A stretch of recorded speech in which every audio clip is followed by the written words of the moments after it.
4 chronicles the sickening depths to which our republic has fallen.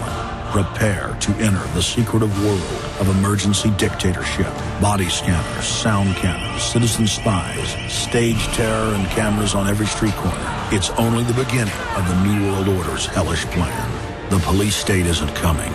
It's here. Secure your copy today at Infowars.com or see it online in the highest quality at prisonplanet.tv. Hi, folks. This is Alex Jones. I'm looking for people that have the wisdom to spot savings, opportunity, and recognize risk. Saving means to make money. The Cal-Ben Pure Soap Company can save you thousands of dollars and give you good old-fashioned real soaps that are triple concentrated and twice as good as what you're using now. Soaps made from vegetable and coconut oils that contain no useless dyes, perfumes, deodorants, or antibacterials. Your risk is the hundreds of hazardous toxic detergents that give you rashes, itching sores, and deteriorating clothing called lint. If you want something better, if you want something you've never had before, you have to do something you've never done before. Getting a free catalog is easy by calling 800-340-7091 or see Calvin on the web at 5starsoap.com. Take charge of your health now by calling 800-340-7091 or see Calvin on the web at 5starsoap.com.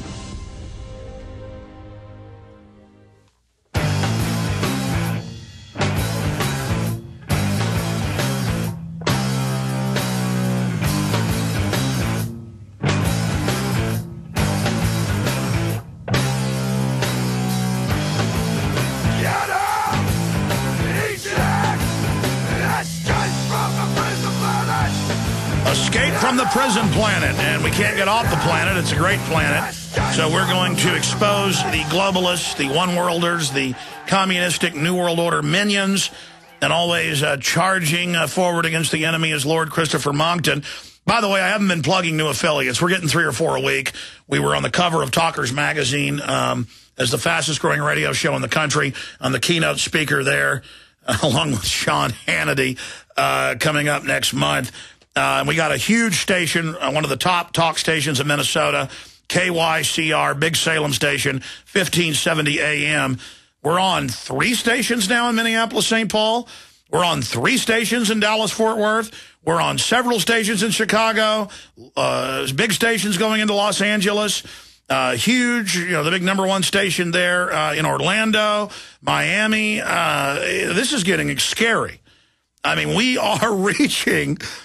by the way, I keep saying we reach 2 million a day, and off and on, some listen every day, some listen off and on. Total, I've said 3-4 million a week, just on the AM and FM. It's now over 3 million a day. #1 radio show on the internet, millions a day between the live streams and the 500,000 listening to the podcast, the millions watching us on YouTube. We've got 103 million views just on one YouTube channel, 370+ million views on all 8. #1 on iTunes for radio. I'm not tooting my horn. This is the success of you, the listeners, the success of our guest with the Light of Liberty. I can't believe, and in fact, I'm the opposite of a narcissist. I come off as arrogant and because I'm aggressive and because I'm, as I think it was Lord Nelson said, damn the maneuvers, go straight at them. I mean, I'm so committed to this, I go straight at them. The truth is, I don't like this job. I wish we didn't have to do this. There's a lot of other things I want to do. We have a family ranch and farm for over 100 and, I don't know, since 1830. We bought from the Spanish. And I'd rather be out there. I mean, believe me. But we're here fighting. I'm sure Lord Monckton, scientist, journalist, editor, chief advisor to Margaret Thatcher, has a lot of other things he wants to do. Very accomplished inventor in his own right. UKIP.org. I'm sure he'd rather not have to run for the Parliament in Scotland. I'm sure that Nigel Farage would rather not be in the EU Parliament, having to hang around with Herman von Rompuy and Barroso and others calling for world government. But you have to, because if you want to be free and you want to be left alone, you've got to go face the miscreant weevils that want to get into the body politic and eat out our substance. There's been some big developments on the EU trading scheme on carbon credits, a tax on every man, woman, and child, and human respiration, and all fuels that are being used for our industrial society. That's fallen through. This is a great victory. The trading scheme here is falling apart, but they're still trying to enforce it via executive fiat outside of congressional law. But that's being fought by more than 30 attorney generals led by Texas. And our economy is going into depression, and they're trying to push it into one. 1 in 7 Americans now on food stamps.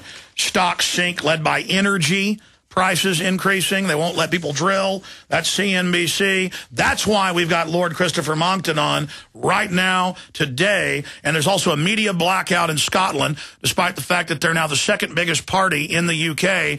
The system is so scared that they keep winning in England, winning in Europe, because you get to obviously have members from England in the EU Parliament, but they're trying to block Lord Christopher Monckton right now from even being heard. So the election's tomorrow. Lord Monckton, thank you for joining us today. Well, Alex, what a wonderful piece of timing that here I am doing my eve of election broadcast to the people of Scotland via the Alex Jones show in all those wonderful media where you now have so many tens of millions of viewers, listeners on every kind of electronic medium. And I'm very glad to be able to do it because I will reach more people in Scotland in this broadcast than I have managed to reach using the mainstream news media here in the UK, even though I'm speaking to you from Edinburgh, overlooking the castle, right at the centre of events, but they will not put me on the air. They have had, for instance, party leaders' debates on television, on both the BBC and Scottish television, the private independent channel, and neither of them would allow me to take part in the leaders' debates. In fact, when I turned up for the STV one last night, I was escorted out of the building by security. They were so anxious not to allow me to go anywhere near the other party leaders, who, of course, are all in agreement that Europe is wonderful, climate change is terrible, and that therefore we need a world government to take charge of everything and push us around. And the Scottish National Party is planning to cover Scotland in wind farms, which will destroy our scenery, which is our great tourist asset. It'll destroy our great game birds, the golden eagle, the osprey. It's already destroying millions of bats by causing their lungs to implode. And we've now got a report just out here that all of Scotland's windmills, even if they ran for 20 years at their present capacity, would reduce global warming just by 0.00002 Celsius. That's 1/50,000th of a Celsius degree. On top of that, UKIP is the only party which opposes Britain's membership of the European Union and would give Britain's people the choice whether they wanted to stay in this dictatorship, this tyranny by Clark from Brussels, or whether they would like to be a democratic, free and independent nation once again. But once again, the media don't want to let us anywhere near it. But I'm glad to say that the EU and climate change have come together in a bit of a train wreck in the shape of the EU trading scheme, the carbon trading scheme, which has already failed twice. And a new report out today suggests that it is now so corrupt from top to bottom that something like 90% of the trades are fraudulent. There is an incentive to the regulators as well as to both parties to every transaction to maximize the size of the transaction. And guess who ends up paying? The ordinary little guy paying his electricity bill, the pensioner who can't afford to heat her home in the winter when it's really cold and the windmills aren't turning, and she's having to pay these vast levies and subsidies to support these loss-making, useless, climate-irrelevant windmills. And we are the only party that opposes that. We're the only party that opposes the EU and all this carbon trading nonsense. We would close down the climate change department, now costing $30 billion a year just in the UK. That's before you get into the $92 billion a year that the European carbon trading scheme costs. And all of these massive costs are being borne by taxpayers right across Europe. And, of course, Obama would like to do it to you in America as well if he could. But here in Scotland, UKIP is beginning to make itself felt. Because what's happening is that thanks to your program, Alex, a lot of people are getting to hear about us. And they are beginning to say to each other, you know, isn't it strange that Lord Monckton, who's quite personable, he's quite articulate, is not being allowed to broadcast on any mainstream medium during an election campaign in which his party is one of the largest parties in contention. Isn't it strange that the media are now so biased and so terrified of freedom, so terrified of the truth, that they won't let me anywhere near a microphone or a television camera? It is quite startling, and a lot of people are commenting about it. They're beginning to say, well, look, this really is the end of freedom if people with different views from the current political establishment that happen to be very, very popular. Those views at all. By the way, your views are very, very popular. I've seen the polls where upwards of 80% of Brits don't want the EU to take them over. You've never been given a vote. I see the other polls where most Brits are against the carbon taxes. Same thing with the Scots.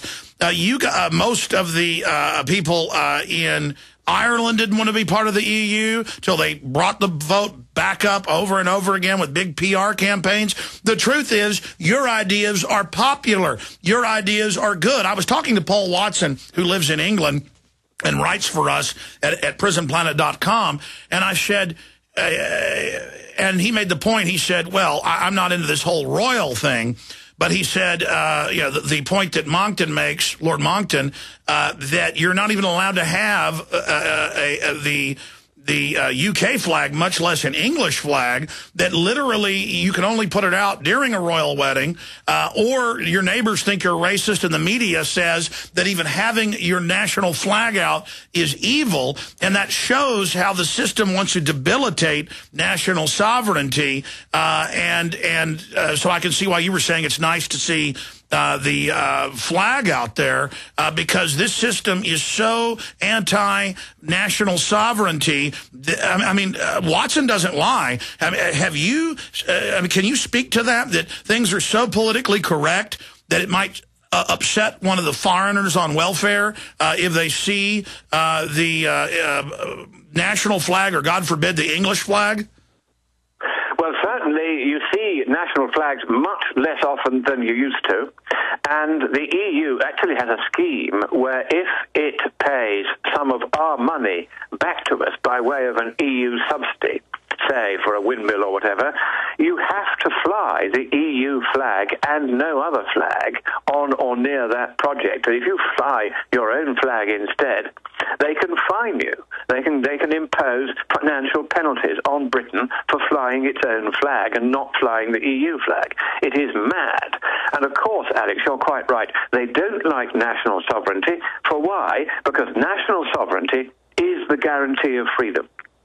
That's how we stay free, because we have nations whose government we elect, or at least that's how it used to work. It still does in America up to a point. It doesn't work at all here in the UK. We have elections. We have more elections than we ever had before. But we're electing people who are powerless. We elect people to the European Parliament. The next one of those comes up in 3 years' time. And the European Parliament cannot even bring forward a bill. It can't propose legislation. We have elections for the Scottish Parliament. And 83% of the bills that it brings forward, it only brings forward because the unelected commissars of the European Union, meeting in secret behind closed doors, have issued a directive which the Scotland's Parliament, just like the Westminster Parliament, is obliged to pass whether it likes it or not. And so we've got this fiction of democracy, all the trappings, all the appearances, parliaments everywhere.